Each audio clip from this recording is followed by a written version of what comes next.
Bienvenue dans ce nouvel épisode du podcast L'Évangile pour les Nations. Ce podcast vous est présenté par le pasteur Karim. Notre désir est d'ouvrir la parole de Dieu avec vous et de parler d'une manière claire, simple et remplie de grâce.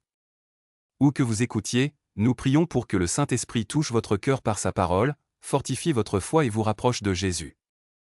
Le message d'aujourd'hui parle de notre fidélité envers Dieu et de notre dépendance à lui, le Dieu qui est resté fidèle jusqu'à aujourd'hui et qui accomplit parfaitement toutes ses promesses divines à travers Jésus-Christ, comme il l'a annoncé dans son livre saint, la Bible. Nous pensons souvent que nos bénédictions montrent combien Dieu nous aime. Mais en réalité, ce raisonnement est incomplet. Pourquoi ? Parce que Dieu est amour, et son amour ne change jamais. Notre Père céleste connaît déjà tous nos besoins et tous nos désirs. Il est omniscient, il sait tout, il est omniprésent, toujours avec nous, il est omnipotent, il peut tout. Et nous sommes sa créature. Quand nous souffrons, nous oublions souvent nos bénédictions et nous choisissons de questionner notre Père céleste plutôt que de reconnaître sa souveraineté et de nous soumettre à sa volonté parfaite, sage et bonne pour nos vies. Chercher des réponses avec un cœur sincère n'est pas la même chose que murmurer avec des motivations centrées sur nous-mêmes. Le passage que nous allons étudier aujourd'hui parle aussi de sa grandeur comme le grand pourvoyeur, le Dieu aimant et fidèle qui contrôle toutes choses. Lisons le passage, dans le livre de l'Exode au chapitre 16, verset 4. Alors le Seigneur dit à Moïse, « Voici, je vais faire pleuvoir du pain du ciel pour vous, le peuple sortira et en ramassera la portion d'un jour chaque jour, afin que je le mette à l'épreuve pour voir s'il marchera ou non selon mes instructions. » Le chapitre 15 de l'Exode contient l'une des plus belles prières de l'Ancien Testament. C'est le cantique de Moïse, un chant de louange adressé au Seigneur juste après la traversée de la mer Rouge. Moïse voulait chanter au nom du peuple pour donner gloire à Dieu pour sa grande puissance. C'était pour eux un nouveau départ, apprendre à faire confiance au Seigneur et à marcher dans l'obéissance. Mais à la fin du même chapitre, les plaintes commencent déjà à apparaître. D'abord, à propos de l'eau, « Que allons-nous boire ?» disent-ils. Et le Seigneur leur donne une solution miraculeuse. Puis, dans le chapitre que nous lisons aujourd'hui, le peuple se plaint du manque de pain et de viande. Parce qu'il se souvenait mal de l'Égypte, il disait à Moïse qu'ils mangeaient là-bas jusqu'à être rassasiés. Pourtant, ils étaient esclaves, c'est une ironie sans logique. Ils vont jusqu'à accuser Moïse de les avoir amenés dans le désert. Ils ne comprenaient pas encore la valeur de leur liberté ni ce que signifiait être guidés par Dieu, même dans le désert, sous son amour et ses soins constants. « Voici, je vais faire pleuvoir du pain du ciel pour vous. » La providence de Dieu montre son attention en pourvoyant à leurs besoins essentiels au milieu du désert. Cette manne venue du ciel symbolise la grâce divine et la certitude que Dieu prend soin de ceux qui croient en lui. La providence de Dieu reflète sa bonté et sa souveraineté, il donne la pluie, la nourriture, il conduit l'histoire et donne des lois pour conduire les hommes à la repentance et préparer l'humanité à l'Évangile. Sa souveraineté vise à se constituer un peuple pour lui, choisi par grâce, racheté par Christ, sanctifié par l'Esprit, travaillant à travers Christ, l'Église et l'Écriture, tout en bénissant même ceux qui ne croient pas.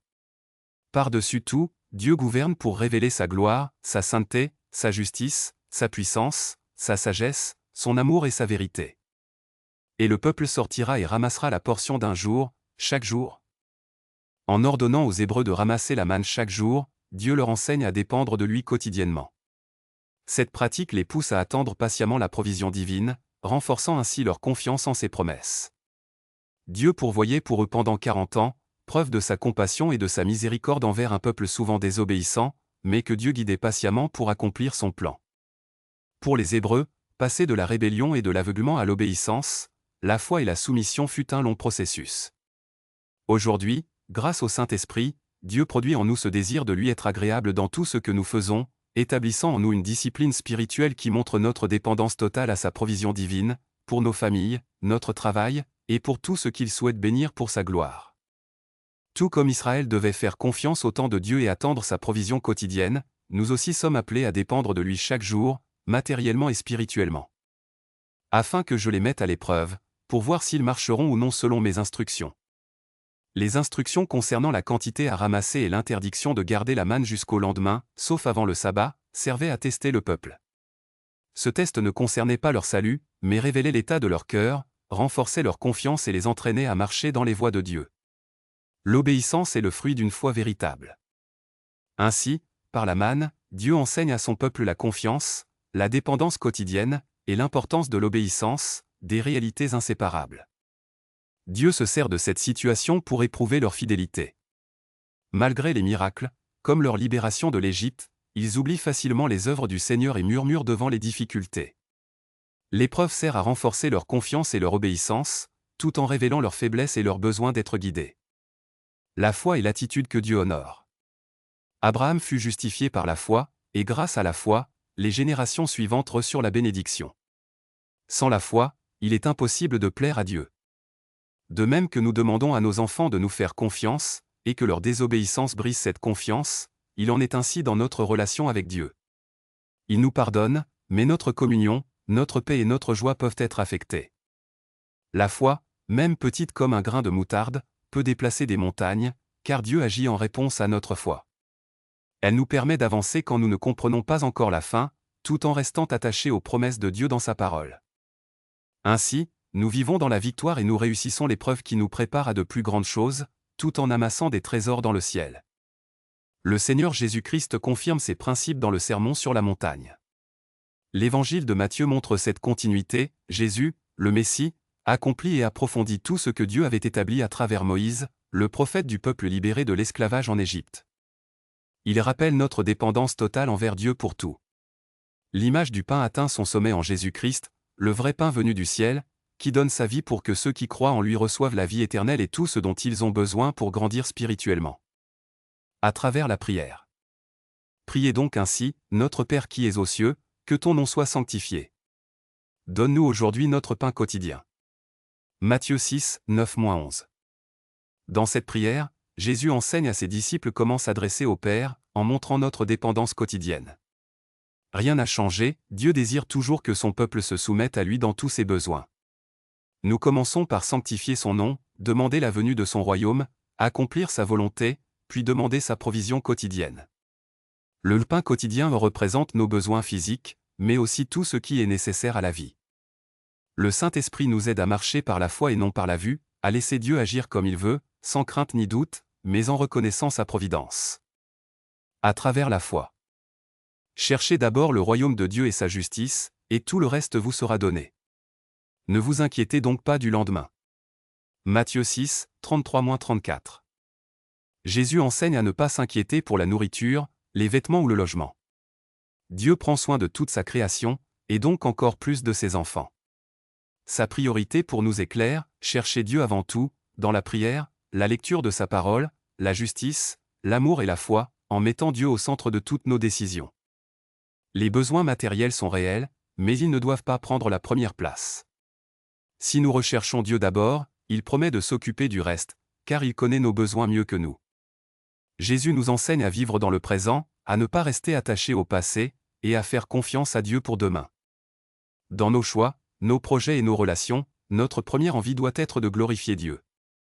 Ensuite, nous devons apprendre à dépendre de lui et non de nous-mêmes, en vivant avec simplicité, contentement, sans obsession pour les possessions ni inquiétude excessive pour demain. Ce principe de dépendance quotidienne apparaît aussi dans Proverbe 30, 7-9, où Agur demande seulement le nécessaire pour ne pas renier Dieu dans l'abondance ou pécher dans le manque. Ces passages nous enseignent la dépendance quotidienne envers Dieu, la confiance en sa providence, et l'importance de chercher d'abord son royaume et sa justice. Ces principes, établis dans l'Ancien Testament, sont confirmés par Jésus et les apôtres dans le Nouveau Testament, montrant la cohérence du message de Dieu à travers les siècles.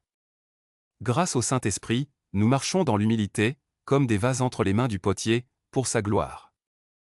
À Dieu, Père, Fils et Saint-Esprit, reviennent la première place pour toujours. Amen. Qu'est ce que nous pouvons apprendre et mettre en pratique? Dieu pourvoit, il répond fidèlement à nos besoins. Dépendance, vivre jour après jour. Obéissance, elle renforce la foi. Nourriture spirituelle, la parole et l'esprit nous nourrissent. Le temps de Dieu, apprendre la patience. Pour terminer, prions ensemble. Père céleste, Dieu tout-puissant et souverain.